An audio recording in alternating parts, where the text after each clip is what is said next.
pastoral. Tem dias que você vai dar glória a Deus alto, tem dia que você só vai chorar, de um jeito ou de outro. Ele conhece o meu dia a dia, Ele conhece como está o meu coração nesse momento aqui agora. E uma palavra expositiva, com tantos versículos, eu tenho certeza que um deles entra na alma de cada um, vai entrando na alma, vai entrando na mente, vai nos tocando, porque Ele conhece as suas ovelhas. Ele conhece pelo nome que Ele nos deu, Ele conhece a nossa natureza, Ele sabe como lidar com nossas fraquezas, com nossos pontos fracos e fortes. Eu conheço as minhas ovelhas, sabe o que Ele está dizendo? Eu conheço as suas necessidades.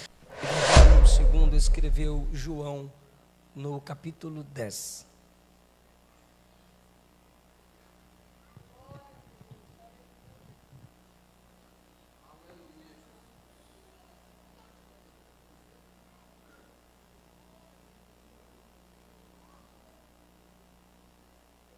Realmente Deus habita no meio dos louvores.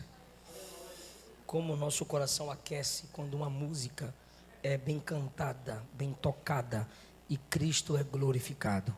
O cantor Ailton, o cantor Douglas, o cantor Messias, como nós fomos presenteados por Deus nesta noite. João capítulo 10, a partir do versículo 1 diz: na verdade vos digo que aquele que não entra pela porta no curral das ovelhas, mas sobe por outra parte, é ladrão e salteador. Aquele, porém, que entra pela porta é o pastor das ovelhas. A este o porteiro abre, e as ovelhas ouvem a sua voz, e chama pelo nome as suas ovelhas, e as traz para fora. E quando tira para fora as suas ovelhas, vai adiante delas, e as ovelhas o seguem, porque conhecem a sua voz. Mas de modo nenhum seguirão o estranho, antes fugirão dele, porque não conhecem a voz dos estranhos. Jesus disse-lhes esta parábola, mas eles não entenderam o que era que lhes dizia. Tornou, pois, Jesus a dizer-lhes: em verdade vos digo que eu sou a porta das ovelhas. Todos quanto vieram antes de mim são ladrões e salteadores, mas as ovelhas não os ouviram. Eu sou a porta. Se alguém entrar por mim, salvar-se-á, e entrará, e sairá, e achará pastagem. O ladrão não vem senão a roubar, a matar e a destruir. Eu vim para que tenham vida, e a tenham com abundância. Eu sou o bom pastor. O bom pastor dá a vida pelas suas ovelhas. Mas o mercenário e o que não é pastor, de quem não são as ovelhas, ver vir o lobo e deixa as ovelhas e foge. E o lobo as arrebata e dispersa. Ora, o mercenário foge, porque é mercenário e não tem cuidado das ovelhas. Eu sou o bom pastor e conheço as minhas ovelhas, e das minhas ovelhas sou conhecido. Assim como o Pai me conhece a mim, também eu conheço o Pai, e dou a minha vida pelas ovelhas. Ainda tenho outras ovelhas que não são deste aprisco. Também me convém agregar estas, e elas ouvirão a minha voz, e haverá um rebanho e um pastor. Por isso o Pai me ama, porque dou a minha vida para tornar a tomá-la. Ninguém a tira de mim, mas eu de mim mesmo a dou. Tenho poder para a dar e poder para torná-la a tomar. Este mandamento eu recebi de meu Pai. Glória a Deus. Quem não leu Bíblia hoje pagou a dívida agora. Tomai o vosso assento, por favor. Queridos, Jesus curou um cego no capítulo 9. Depois da cura desse cego, por ser num dia de sábado, ele foi questionado como aquela cura havia sido operada e por quem. O cego, ao dar testemunho da cura, ele não consegue explicar por quem, mas ele consegue explicar como. Ele diz que ele recebeu uma ordem de Jesus. Obedecendo a ordem e o toque de Jesus, ele foi curado. Não acreditaram no testemunho dele, chamaram seus pais. Seus pais vieram e responderam: ele sabe falar por si, é cego, mas não é tolo. Querem saber como ele foi curado e por quem? Perguntem a ele mesmo. E mais uma vez, o jovem curado diz: fui curado por um homem que me deu a ordem e obedeci a sua palavra. Aí disseram a ele: este homem é pecador. Ele diz: se é pecador, eu não sei, mas ele me disse vê, e agora eu estou enxergando. Eu posso dizer o que ele fez na minha vida. Posso não explicar a mecânica, o método, o jeito, mas o que ele fez na minha vida, eu sei dizer. Eu era cego e agora vejo. Como perceberam que ele não desistiria de testemunhar que foi realmente curado num dia de sábado, ele foi expulso no versículo de número 34. Tu é nascido em pecado e nos ensina a nós, e expulsaram-no. Os fariseus olharam para aquele homem testemunhando a cura e disseram: você quer nos ensinar sobre poder e cura? Você agora vai ser expulso do nosso local de culto. Quando ele é repreendido, desprezado por aqueles líderes fariseus, que culturalmente eram chamados de pastores, Jesus o encontra após ele ser expulso pelos líderes da nação de Israel. A Bíblia diz, no versículo 35, Jesus ouviu que o tinham expulsado e, encontrando-o, disse-lhe: você crê no Filho de Deus? E ele diz a Jesus: quem é ele, Senhor, para que eu nele creia? Jesus se apresenta e diz: tu estás vendo, ele é aquele que fala contigo. Jesus encontra aquele homem e se apresenta para ele. Após Jesus ter se apresentado ao ex-cego, ele diz: creio, Senhor, e se prostrou, adorando, reconhecendo a divindade, o poder de Jesus de restaurar a sua visão. E os fariseus que haviam expulsado aquele homem, vendo agora esse homem adorando o Cristo que eles odeiam, versículo 40, aqueles dos fariseus que estavam com ele, o cego, que estavam com ele questionando como que ele havia sido curado, ouvindo isto, disseram a Jesus: nós também somos cegos? Porque no versículo 39 Jesus disse: eu vim a esse mundo para juízo, quem não vê, vai ver, e os que veem sejam cegos. Jesus está falando de uma cegueira espiritual, porém reconhecida. Aqueles que não veem e reconhecem que precisam de minha luz, verão. Aqueles que não veem as coisas espirituais, mas pensam que veem, e por pensarem que veem, não se humilham diante da minha luz, estes são cegos. Os fariseus entendem que a palavra de Jesus é para eles. Jesus estava dizendo: a cegueira pior do que aquela da qual eu te curei. Eu te curei da cegueira física. Os fariseus que te expulsaram têm cegueira espiritual. Você foi curado nos olhos, eles precisam de cura no coração, no entendimento. Os fariseus entenderam, não eram tão sábios quanto o nosso mestre, a própria palavra, o verbo encarnado, mas, entendendo a mensagem de Jesus que era para confrontá-los, eles dizem no versículo 40 do capítulo 9, nós somos cegos.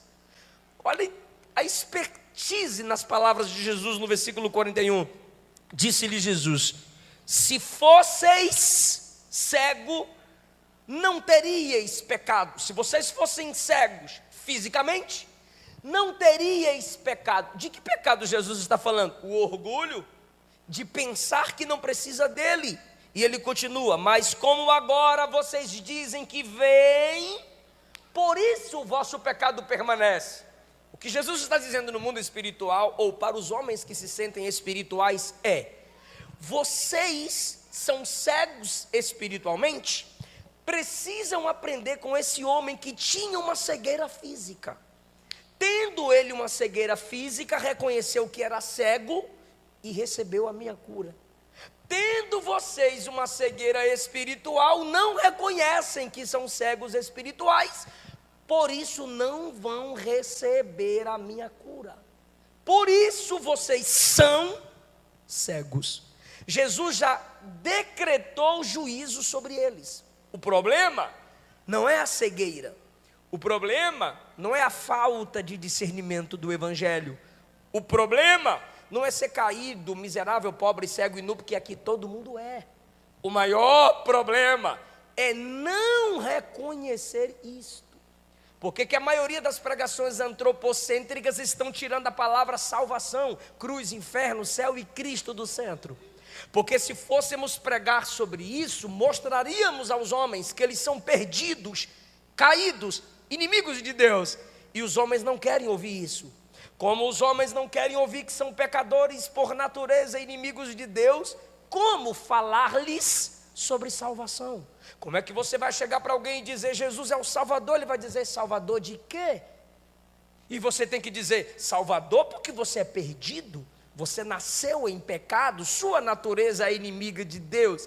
E isso confronta o homem, isso humilha o homem. Ele não consegue se enxergar, e ele não consegue enxergar a glória de Cristo. Mas a única coisa que Jesus diz é: só reconheça que você não tem minha luz, e eu te trago para a minha luz. Só reconheça que você é cego, e eu abro os seus olhos. Só reconheça que você não tem, e eu te dou. Só reconheça que você não pode, e eu te fortaleço. Isso se chama graça. É o que Paulo diz: tudo posso naquele que me fortalece. É o que Jesus disse em João 15: sem mim nada podeis fazer. Se você não reconhece, não tem como. O reconhecimento é a humildade. A humildade é quando você se submete à palavra de Cristo e diz: é isso que eu sou. Mas se o Senhor me tocar, se o Senhor me curar, se o Senhor me salvar, se o Senhor me perdoar, eu serei uma nova criatura. A humildade é você reconhecer que você não pode se mudar, mas Ele pode te mudar, te moldar, te transformar. Alguém está entendendo isso? Há um farisaísmo em mim quando eu não reconheço minha dependência. Há um farisaísmo em nós quando não reconheçamos, ou quando não reconhecemos nossas fraquezas, nossas debilidades. Continuando o sermão contra esses homens, é que entramos no capítulo 10. A gente precisa toda hora voltar para o capítulo 9. Por isso que eu contei essa história rapidinho para vocês. A gente entra no sermão no capítulo 10. No capítulo 10, nós temos a lição de Cristo, porta e pastor. Cristo, porta e pastor. Podem falar isso no 3, 1, 2, 3? Cristo, porta e pastor. Jesus diz uma parábola: na verdade vos digo que aquele que não entra pela porta no curral das ovelhas, mas sobe por outra parte, é ladrão, é salteador. Eu não posso explicar logo, porque Jesus não está explicando logo, mas Ele está falando aos discípulos, Ele está falando ao ex-cego, e Ele está falando aos fariseus que se levantam contra Ele no capítulo 9 por causa de uma cura no dia de sábado.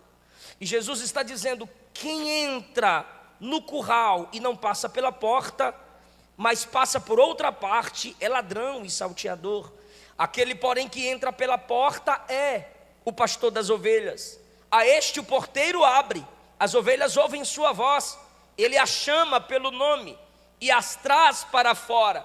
Quando tira para fora, vai na frente delas. As ovelhas o seguem, porque conhecem sua voz. De modo nenhum seguirão o estranho, mas fugirão dele, porque não conhece a voz dos estranhos. Aí o versículo 6 diz: eles não entenderam o que Jesus havia dito. Por que eles não entenderam? Faltou estudo da parte deles sobre Deus ser pastor no Antigo Testamento. Todo o Antigo Testamento, através de Moisés, patriarcas em si, Davi e profetas, anunciavam um modelo de Deus pastoreando o seu rebanho. Também anunciavam nos profetas menores que um dia um novo rebanho haveria de ser criado. Só que eles não focavam nisso, pois eles se sentiam os pastores daquela geração. E Israel, o único curral das ovelhas de Deus. Quem estivesse fora de Israel, quem estivesse fora daquele curral, que sabe sobre Deus, que sabe sobre culto, jamais poderia ter salvação, jamais poderiam ser consideradas ovelhas de Jeová. Jesus, confrontando esses homens, ele diz, versículo 7, eu vos digo que eu sou a porta. Então aqui ele começou a explicar a parábola. Primeiro ele disse assim no 1, que não entra pela porta é ladrão. Quem quer ter ministério, cuidar do povo de Deus, sem passar por mim, diz Jesus, é ladrão e salteador. O que ele está dizendo é, vocês não passaram por mim para alcançar o povo. Vocês não têm a visão do Messias Redentor para alcançar o coração do povo. Como vocês não passam por mim, não creem em mim, não me estabelecem como porta de decisão, vocês são ladrões, vocês são salteadores. Sabe o que Jesus está dizendo? Vocês não conquistam as almas, vocês roubam o coração delas, porque vocês não creem em mim, vocês não passam por mim. Eu sou a porta, tanto para os líderes, quanto para os liderados. Quem não passa por Cristo, é ladrão e salteador na igreja. Quem está na igreja, sem ter se convertido ao Evangelho, em Cristo Jesus, não vai ser um apacentador que vai cuidar um do outro. É gente que vai destruir a igreja, é gente que vai ferir a igreja, é gente que vai sangrar as ovelhas, que não veio por Cristo, mas veio pela menina, veio pelo menino, veio pela poltrona, veio pelo ar-condicionado, veio pela plaquinha "pare de sofrer", veio pelo pregador mentiroso que prometeu que naquela noite ia ser muita bênção, é só vitória, agora é só vitória. Se não entrou por Cristo e quer falar à igreja, quer pregar à igreja, quer profetizar para a igreja, Jesus diz, é ladrão e salteador. É gente que está no meio do rebanho, para ferir o rebanho, para enganar o rebanho. Quem não entrar por mim, é ladrão e salteador. Jesus continua dizendo no versículo 7, eu sou a porta das ovelhas. Só ovelha de verdade passa pela porta. Jesus é a porta dos líderes e Jesus é a porta do rebanho. Tem pastor ladrão? Tem. Tem pastor salteador? Tem. Tem pastor mercenário? Tem. Quem são esses? Nunca passaram pela porta chamada Cristo. Não entendem nada de cristologia. Não foram salvos nem transformados pelo Espírito de Cristo. Agora, só pode ter pastor ladrão, só pode ter pastor mercenário, só pode ter pastor salteador, ou seja, só tem falso pastor, porque tem falsas ovelhas. Porque Jesus disse que ele é a porta das ovelhas. E depois ele disse que as ovelhas não seguem os estranhos. Aquele que se submete a qualquer tipo de pregação antibíblica não é ovelha, é bode. Aquele que diz eu não preciso de pastor, não é ovelha, é bode, porque só bode não precisa, não reconhece, não necessita, não se submete a pastor. Aquele que diz eu não preciso do rebanho, eu não tenho prazer de viver em comunhão, não é ovelha. Ovelha desgarrada, ela treme de medo. Ovelha é dependente de comunhão, bode não. Bode afastado de tudo e todos, ele continua o bodão. Agora a ovelha afastada do rebanho corre perigo. Ela quer ser encontrada, ela quer ser protegida. Só tem falsos pastores porque existem falsas ovelhas. Mas os verdadeiros pastores são aqueles que passaram por Cristo e conduzem seu rebanho através da mensagem de Cristo. Mas não estamos falando apenas de pastores, porque está na moda criticar pastores, mas também uns dos outros, porque na igreja nós estamos para zelarmos uns dos outros. Paulo sempre exorta a igreja local a resolver seus problemas. Paulo escreve que nós devemos carregar as cargas uns dos outros aos Gálatas. Hebreus 10, 25 diz que a gente não pode deixar de congregar para fortalecermos uns aos outros. Se eu não passei por Cristo para fazer parte da igreja, eu não sou ovelha, eu não vou cuidar da igreja onde Ele me estabeleceu. Versículo de número 10, Jesus vai falar sobre o ladrão, que não é o Satanás, são aqueles falsos líderes que lideravam aquele aprisco chamado Israel. Versículo 10 ele diz: o ladrão vem senão roubar, matar, destruir. Eu vim para que tenham vida e vida com abundância. Agora Jesus faz um contraste entre seu amor pelas ovelhas e a maldade daqueles homens com o rebanho. Eu disse que a gente voltaria para o capítulo 9. Lembra o que é que eles fizeram com o cego que acabou de ser curado? O expulsaram. Não cultue mais, não entre mais aqui. E Jesus, o bom pastor, o encontrou. Aquele homem agora passa por Cristo para fazer parte do rebanho de Deus. Versículo de número 11: eu sou o bom pastor, e o bom pastor dá a vida pelas ovelhas. A palavra bom aqui, o Warren Wiersbe diz que é excelente pastor, maravilhoso pastor. Jesus está dizendo que existem pastores, mas Ele é o supremo, Ele é o perfeito, Ele é o maravilhoso. Porque todos esses que eu citei no início para os irmãos, Davi era pastor, mas no culto tinha que sacrificar uma ovelha. Abel era pastor, mas no culto tinha que sacrificar uma ovelha. Moisés é apresentado como pastor, mas num culto tinha que matar a ovelha pelos seus pecados. Mas Jesus não, Ele é tão bom pastor que não é a ovelha que dará a vida por ele, é Ele que dará vida pelas suas ovelhas. O mercenário, versículo 12, que não é pastor, de quem não são as ovelhas. Quem era esse mercenário? Aquele que trabalhava para cuidar de alguns rebanhos apenas pelo pagamento e não pelo amor às ovelhas. O mercenário que não é pastor, de quem não são as ovelhas, vê vir o lobo e deixa as ovelhas e foge. O lobo as arrebata e dispersa. Mercenário é todo aquele que está na igreja, não só pregador, não só cantor, não só pastor, todo aquele que está na igreja, que faz parte do ambiente cultico, perguntando: o que eu vou receber? O que vai sobrar para mim? Que benefício eu tenho em fazer parte dessa comunidade? É gente que quer receber da igreja, mas não consegue proteger a igreja quando o lobo vem. É gente que na hora do perigo, eu me protejo, eu protejo o que é meu e daqui eu vazo. Esse tipo de gente, Jesus chama de mercenário e covarde. Está aqui pelo benefício. Quando vê o lobo, ele foge. E o que o lobo faz? Arrebata as ovelhas, espalha as ovelhas. 13, ele foge porque é mercenário, ou seja, ele foge, ele sai, porque ele só está ali pelo que pode receber. Ele não tem cuidado das ovelhas.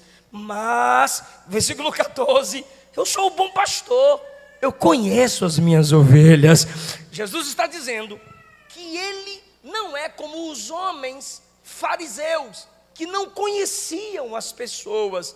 Jesus, como o bom pastor, primeiro, dá a vida pelas ovelhas. Segundo, como um bom pastor, Jesus conhece as ovelhas. Em que sentido Jesus nos conhece, igreja? 7 minutos e eu tomo assento. Primeiro, o pastor chamava as ovelhas pelo nome, como Jesus disse no versículo 3. E agora, falando dele, não da parábola, mas dele, ele diz: o bom pastor conhece as suas ovelhas. Por que ele está dizendo que ele conhece a ovelha? Porque o pastor chamava a ovelha pelo nome que ele dava a ela. É assim que ele nos conhece. Qual nome ele te dá? Quando você faz parte do reino dele: filhos, co-herdeiros com Cristo, luz do mundo, sal da terra, irmãos em Cristo. Recebemos um novo nome quando fazemos parte do rebanho de Jesus. Segundo lugar, por que ele é pastor que nos conhece? Porque ele conhece a nossa natureza. Você olha o rebanho de ovelhinha e você diz: tudo igual, que bonitinho. Mas para o pastor, cada um tem sua peculiaridade. Cada uma tem a sua identidade. Cada uma aqui tem seus problemas, tem suas soluções, tem suas qualidades. E sabe o que eu acho lindo em Deus? É que Ele não nos chamou como tribo, onde todo mundo deve fazer a mesma coisa, se vestir do mesmo jeito e dançar do mesmo jeito. Não, nós somos uma família, nós somos um rebanho, nós somos uma comunidade, onde cada um tem seu perfil, onde cada um tem suas características, e Ele vai lidando conosco conforme a nossa identidade, conforme a nossa natureza.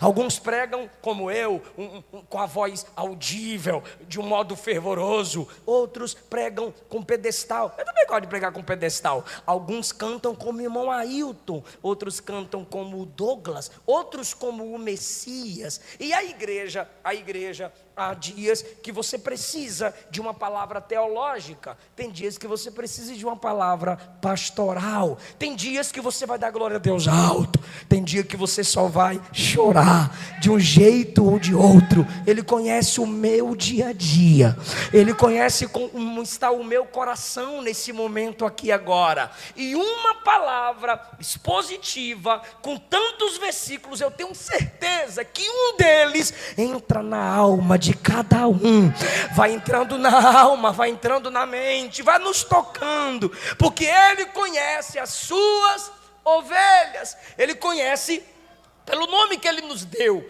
Ele conhece a nossa natureza, Ele sabe como lidar com nossas fraquezas, com nossos pontos fracos e fortes. Eu conheço as minhas ovelhas. Sabe o que Ele está dizendo? Eu conheço as suas necessidades. Jesus sabe o que eu preciso, o que você precisa. Eu orava meditando nesse texto, e quando eu vi esse texto, esse versículo, eu conheço as minhas ovelhas, Jesus está dizendo que também conhece a necessidade, a falta, a fome, a dependência de cada ovelha que está presente aqui. E se você fizer comigo uma ligação do Salmo 23, verso 1 e verso 6, todos os dias Ele é meu pastor, todos os dias Ele vai cuidar de mim, todos os dias Ele vai prover a minha necessidade. Paulo disse aos Filipenses: o meu Deus, segundo a sua riqueza, suprirá em glória todas as vossas necessidades. Já foi falado isso aqui, eu já tomei posse dessa palavra. O bom pastor conhece as nossas necessidades. Ainda Jesus falando sobre seu ministério, sua diferença para os falsos pastores que faziam com que Israel se afastasse da porta. Ele diz no versículo 16: ainda tenho outras ovelhas que não são desse aprisco. Esse aprisco aqui, gente, não é o céu, esse aprisco aqui é Israel. Eu tenho outras ovelhas que não é de Israel. Também me convém agregar estas, elas ouvirão minha voz. E futuramente, isso aqui é escatológico, breve, um certo tempo que a igreja está esperando, haverá um rebanho e um pastor. Jesus está profetizando que haveria um tempo, haveria um momento, a partir do dia de Pentecostes, que outras nações seriam alcançadas pela mensagem do Evangelho. Não apenas os judeus, não apenas os israelitas teriam noção de culto, Aquele aprisco estava servindo, pois ele estava conquistando vidas da nação de Israel. Mas ele olha para aqueles líderes da nação e diz: tem mais pessoas, aqueles que não são judeus também vão ouvir a minha voz. Eu vou trazê-las para o meu rebanho. Eu gosto desse desafio de Jesus. Sabe por quê? Porque sendo Israel um aprisco, e Jesus diz que ele é a porta, e porta tem primariamente duas funções: gerar entrada e gerar saída. Se Jesus é a porta, ele estava dizendo àqueles que os escutavam: quem passar por mim vai sair dessa dependência judaizante para se aproximar do Pai. Quem passar por mim vai sair de debaixo dessas regras que vocês acrescentam e impõem sobre os homens. Eu sou a porta. Quem quiser sair desse aprisco que vocês criam para pastos verdejantes, eu sou a porta. Mas quem sair desse aprisco pela porta que sou eu, vai entrar para um rebanho. Esse rebanho se chama igreja, a noiva do Cordeiro, o povo eleito de Deus. Alguém está entendendo essa palavra? Jesus, ao mesmo tempo que exorta aqueles líderes, exorta a mim e a você, pois ele disse que quem passa por ele entra e sai, entra e sai. Versículo 9: quando encontramos Jesus, nós entramos na igreja, entramos na ambiência de culto, onde ele é Deus, onde ele é adorado, mas também precisamos sair desse ambiente místico com um coração evangelístico. Devemos sair desse ambiente místico com um coração missionário, porque há outras ovelhas que Jesus quer trazer para esse rebanho. Que Deus nessa noite abra a nossa mente, abra o nosso coração, para que possamos apresentar aos homens o único pastor que deu a vida para resgatá-los e transformá-los em ovelhas. Que saiamos daqui apresentando aos homens a única porta. Quer sair do mundo de pecado e horror? Quer sair de debaixo das garras de Satanás? Tem uma porta, só há um nome dado entre os homens pelo qual devamos ser salvos. Agora você quer entrar para esse ambiente em que sentimos a sua presença, quer entrar para esse novo relacionamento de filho e pai, ovelha e pastor? É a única porta de saída, é a mesma da entrada: Jesus. Jesus o inigualável, Jesus o lindo, Jesus o incomparável. Glória a Deus por essa palavra. Eu estou perguntando, glória a Deus por essa palavra. O bom pastor é a porta. Ele diz no versículo 9 e no versículo 11, que ele é, no 9, porta, no 11, ele é o bom pastor. Sendo o bom pastor, ele não deu apenas a vida por nós, ele deu vida a nós. Pois ele disse: eu vim para que tenham vida e a tenham com abundância. Sabe o que é vida com abundância, irmão? Não é eu encher esse copo e ele transbordar hoje. Vida com abundância é eu ter certeza da vida de Cristo em mim todo dia, todo dia, todo dia. Aquele que em nós começou a boa obra, há de completá-la até aquele dia. Para quem é essa palavra? Primeiro, para quem é ovelha. Segundo, para quem é essa palavra? Para quem reconhece que ainda não é ovelha, mas quer passar pela porta que é Jesus. Quando se confessa Cristo como único Senhor e Salvador, quando se passa por Ele crendo: Senhor, é por Ti que eu recebo vida eterna, é por Ti que eu recebo perdão dos meus pecados. Essa palavra, irmão, você precisa guardar, você precisa memorizar, você precisa pregar. Fica em pé comigo, por favor. Coisa que ovelha não tem: ferocidade nem velocidade. Por isso ela é tão dependente. Que Jesus trate o nosso caráter. Que Jesus nos molde conforme o seu Espírito. Senhor, obrigado por essa noite. Obrigado pelo seu povo. Obrigado pela sua palavra. Não me deixa ser um ladrão. Não me deixa ser um salteador. Não me deixa ser um mercenário que não ama a igreja, que não ama as ovelhas, que não zela do seu povo. Gera em nós coração de ovelha e coração de pastor. Ovelha que depende de Deus, pastor que zela, coração apacentador, que nos faz cuidar uns dos outros, pela autoridade que há no nome de Jesus, Pai. Supre hoje a necessidade da minha irmã, conforme seu poder, conforme a sua graça. Supre, Jesus, a necessidade do meu irmão. Tem gente aqui que enquanto ouve essa palavra, te pediu ajuda de novo, te pediu misericórdia mais uma vez. Abre os céus, abre a janela da providência, escuta, Deus, o clamor do teu povo. Não tem, mas estão aqui para te cultuar. Não aconteceu conforme ela sonhou, conforme ele sonhou, mas está aqui como ovelha no rebanho, dependente do Supremo Pastor. Fala, pastor, nos guia, Supremo Pastor, dá-nos direção para a honra e glória do seu nome. Amém.